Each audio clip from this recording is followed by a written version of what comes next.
Sementara itu, pemirsa, pasca bencana alam abrasi Pantai Amurang pada 15 Juni lalu, pemerintah Kabupaten Minahasa Selatan telah membangun 120 unit hunian sementara untuk ditempati warga terdampak bencana. Tim Kawanwa TV mengajak Anda untuk melihat lebih dekat kondisi huntara di Desa Lewet, Kecamatan Amurang, yang ditempati oleh 116 keluarga. Inilah hunian sementara yang ditempati korban bencana alam abrasi Pantai Amurang yang terjadi pada 15 Juni 2022.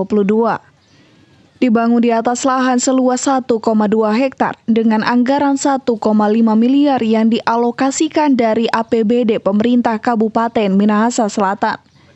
Sebanyak 116 keluarga dan 348 jiwa terdampak bencana menempati huntara yang diresmikan pada Sabtu 23 Juli yang lalu.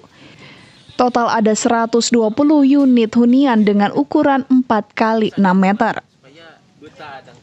Warga yang saat ini tinggal di huntara mengaku mengalami kendala pasokan air bersih sebab musim penghujan menyebabkan sumur yang dibuat longsor. Hal ini direspon pemerintah Kabupaten Minahasa Selatan dengan rutin melakukan penyaluran air bersih setiap hari.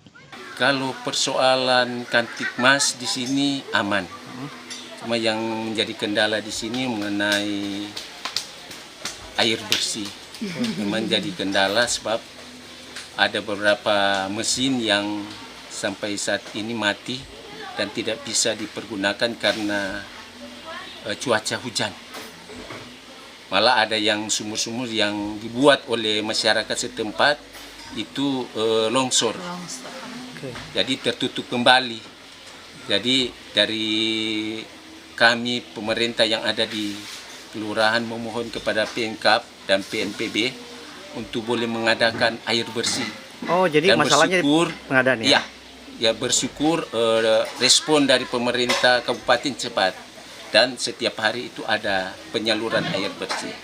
Kondisi hunian sementara terbilang cukup sempit, ditempati maksimal sebanyak 4 orang.